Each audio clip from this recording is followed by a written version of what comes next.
The Avalonian Roads hold many features here in Albion Online, from PvE activities such as chests and solo dungeons, all the way up to gathering activities for resource nodes and different types of resources within the wilderness. In this video, what we're going to be talking about is the green solo small group chests that are in the Avalonian Roads. Now, these are built for 1 to 2 players. They can easily be cleared by one, and we're going to be using a Great Nature Staff, so this is my setup. I'm just using a Mage Cowl, Cleric Robe, and Soldier Boots for the Wanderlust for more mobility. Since it is a black zone, we do want a little bit more mobility while we're out there. But this is the full setup. I'm just going to be using Great Nature. I'm going to put 2 heals on it, and the reason is I want to keep my health up in case we do get any interactions. Nature Staff is a very good clearing weapon. I've cleared tier 8 chests using a flat 4 Nature Staff, but just throw some other weapons out there that you can use to clear PvE content really easily on these green chests. We have Bolt Casters. There's a bunch of different kind of Nature Staffs you can use, from the One-Handed Nature, Great Nature. You can use the Blight Staff. They essentially, all of them work. It's just about the different E heal. You have Battle Axe and Great Axe, and the Spears, specifically the One-Handed Spear or the Spirit Hunter. They're very good at clearing mobs in PvE activities. That's just to name a few. If you guys have a favorite weapon that you like doing chest or solo dungeon clears with, drop in the comments below. But from here, what we're going to do is I'm going to go out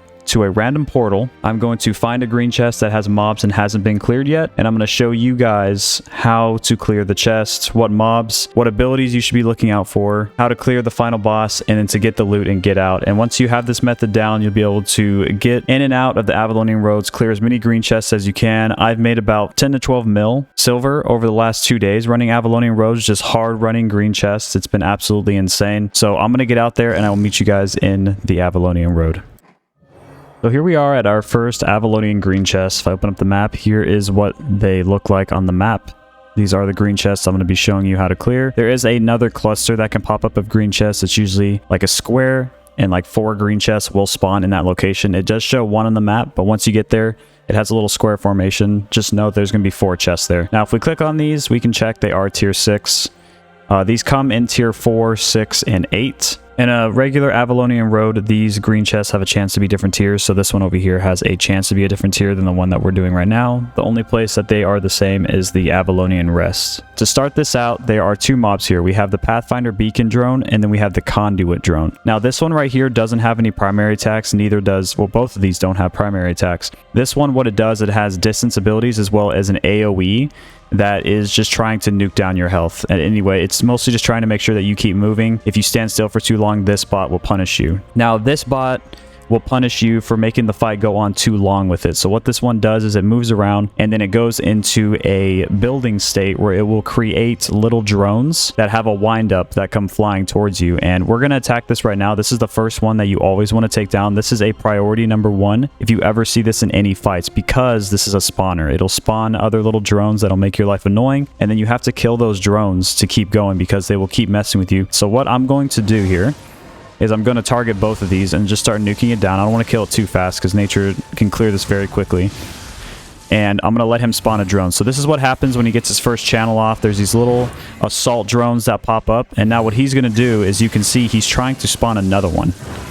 So he's starting his spawning process. We're just going to stop him from doing that. And now we have an assault drone to deal with. So that's why you always want to take those out first, so you don't have to deal with these little bots that are going to pop up. Priority number 1, you always want to target the spawners.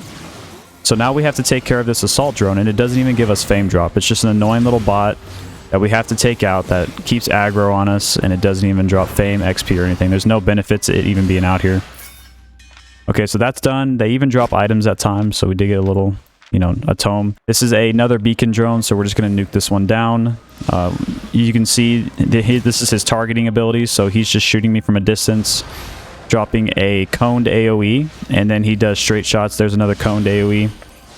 And he'll start just doing straight shots and coned AoEs over and over, trying to get you to move around. You just got to keep moving. Don't stop moving or he will hit you with those. And on tier 8 chests, they hit pretty hard. So, okay, this one is a heavy drone. And what he does is when you start the fight, he'll put up a wind wall, as well as he has a slam ability that can put you in essentially a concussed state for a very long time. As well as if you get far away from the heavy drone, he has an ability that will, an AoE that will come flying towards you. And we're going to start fighting this one. A lot of these mobs, they're weirdly set up because the Avalonian Roads do double as a black zone.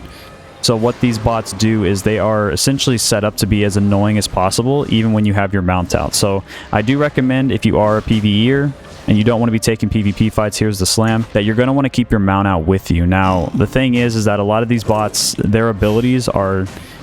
they're meant to be obnoxious. So right now that wind wall is preventing me from getting to my mount. So if someone did roll up right now, I wouldn't even be able to get to my mount because that wind wall was in the way. So in some ways they are set up not only to be a decently hard to clear in some ways, but they are meant to be annoying.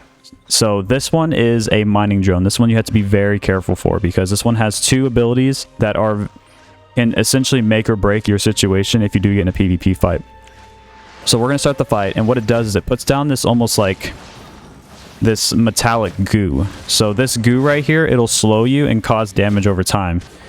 It then has this ability that's almost like a push. Depending on the tier of the mob, you'll go farther or less far. Most of the time though, it's almost like the point of that ability is to, if you do walk into it, it'll shoot you out of the radius of your mount, so your mount does disappear. It also has the ability to fly you up here. So if it does shoot you in another direction towards other mobs, it's trying to get all the mobs in on the fight. Again, it's trying to be as obnoxious as possible with these. These get annoying because you can't walk in the area. It has a push, and the push is meant to send you in a direction to either target more mobs or aggro more mobs, or I've been sent off of this circle many times to have to remount. Again, it's just another drone that just has a little bit annoying thing, so you just need to be careful with that one. We have another spawner here, so we're going to try and take it out before it does spawn anything. And I don't know if I'm actually going to be able to get it off without my W. We did. We managed to kill it without the spawn. So we have another spawner. Again, these are the priority number one. You want to take out these spawners at all times. We're just going to target this down. I don't have poison for my mage cow this time, so he's going to get a spawn off. Alright, we'll take care of the assault drone so that we don't have to deal with it in the next fight.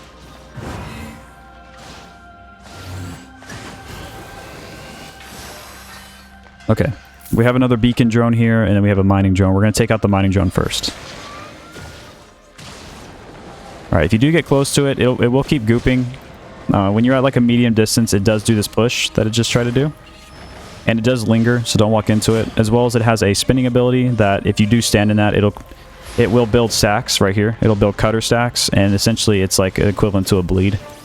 So you don't want to be standing in that. Alright, let's take out this beacon drone. You have to take out all mobs around the chest, including the boss, to even get the chest clear. So for example, the first mob that we cleared in this dungeon, if we wouldn't have killed it and we killed everything else, the chest would not open. We still have to take out every single mob to get the reward at the end. Okay, here is the Pathfinder Legionnaire. Now, for the Pathfinder Legionnaire, you're going to want to start the fight close to it. I'm going to start it far away just for the purpose to show you its ability where it will jump in the air and try to slam you with an AoE, and it does hit pretty hard, especially on higher tiers. But to counter this ability, all you want to do is you want to be right next to him when you start the fight. You want to be standing under him and continue to stand under him so he won't do that ability. But we're just going to start the fight at a distance so I can show you guys to do it. He has these little AoE slams. They're very easy to dodge. You can just walk right, wipe right by him. And then his primary attacks do a decent amount of damage. It's just a little chunk right there. He's mostly just meant to be, it's very, very easy to clear. And here's his jump. So he takes less damage while he is in that jump mode, as well as he drops the AoE. So you just have to get out of the way. You can 100% prevent him from doing that ability if you start the fight on top of him. And you guys stay near him, as long as whoever has aggro stays near him. But I suggest that if you have one or two people with you, everyone just stay on top of him. Alright, and now we got a green chest. Now, these green chests, I know on the road, they actually show as a green chest, but these have a chance, like any solo dungeon, to spawn as a green, blue, purple, or golden chest. So, in this case, we did get a green. We're going to open up and see what we got. Unfortunately, we didn't get such a good drop on that one, but I'm going to mount up, and I'm going to meet you guys at the next green chest. Okay, so this is the other green chest in the area. I'm going to back up to reset that spawn. See how it got interrupted because we went far enough. But as I was saying, these do spawn at different tiers. This one is a tier 8 green chest. So I'm going to show you guys a clear on this. We just got done clearing a tier 6. But we do have a spawner here. So I'm going to switch to my W so we can try to nuke it down faster, as well as I need to make sure to use my poison for my mage cow. Try to do as much damage. I don't think I'm going to be able to destroy the conduit drone before it does spawn, but we can always give it a shot. So we're going to proc our poison, we're going to drop our AoE on it, and we're going to drop a W. And we're just going to start trying to nuke him down. I should have used another Q there. But the microwave drone, as you can see, it's hitting very hard. And the assault drone is just going to be annoying throughout this fight now. I am standing in this, the beacon drone. I'm standing in all of its stuff. It's not a conduit, it's a beacon, but it's very annoying. As you can see, these abilities they hurt, especially on a tier 8. So I'm glad we found a tier 8 so I can show you guys the kind of damage that it does. We are rocking 1163 item power right now, which is it's decent for the clear. We're going to switch back to the heal just because it makes it easier for us. A lot of the other couple weapons that are good for PvE clears, they can all clear it. It's just this staff relies a little bit on its heals to get some of its work done, especially on these higher ones and when it's not a higher tier. But again, this can be a flat 4 nature staff and it can still clear these chests. I cleared some yesterday, some tier 8s. But I'm going to show you guys this tier 8 clear that we're going to get done. And then we'll see the chest on the end for a tier 8. Hopefully we do, maybe we hit it big and get a purple. We have 2 heavy drones here. I kind of don't want to pull them both. So if we can just stay on this side and kind of just keep them right here. He is going to do his wind wall just to show you if you jump into it, it will send you flying back. It's another ability that can send you away from your mount if you have it out. And again, I highly recommend keeping your mount out, and I'm actually going to pull it out right now just to show you guys. Just keep it out if you are more of a PvP. If you're not trying to take PvP interactions, you always want to keep your mount right next to you, ready to go in case something is going to happen, so you can just hop on and get out and, you know, run out of the area. This is also a dead end chest. That's something to pay attention to. There was also someone that was killed down here in a dead end, so we just have to be careful with that as well.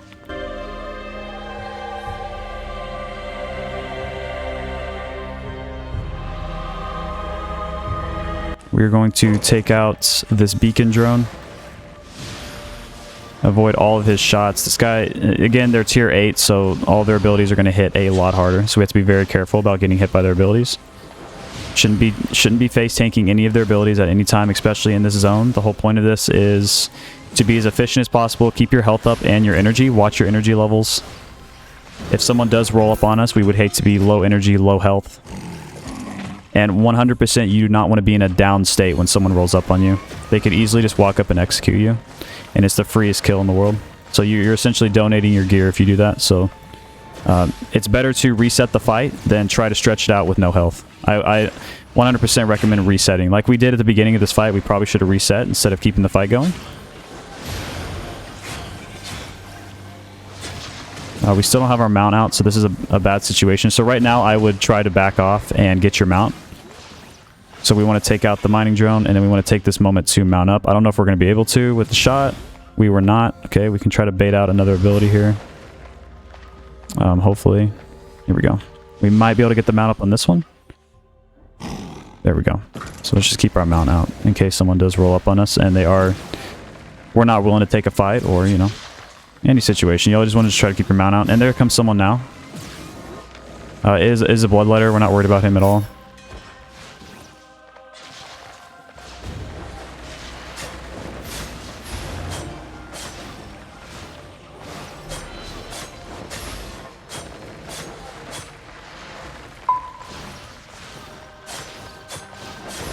He's going to try to get an execute on us.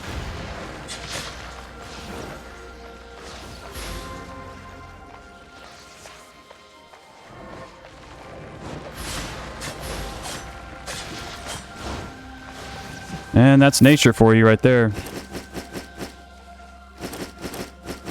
Okay, so let's just take what he has and just keep clearing the chests. There is going to be a death symbol on the map now, so people do know that someone just died here. So let's try to get this clear quick. Try to take out this mining drone, and then we'll take out the boss. It's going to be a tier 8 boss, so...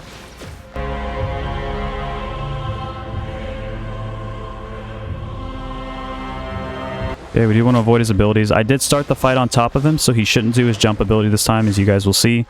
As compared to the last fight, he was using that. We're going to use our poison. Do that, and then I'm going to put this up so I can get a little bit of a heal off. Stay out of that. We don't want to be in any of his abilities to get any extra damage off.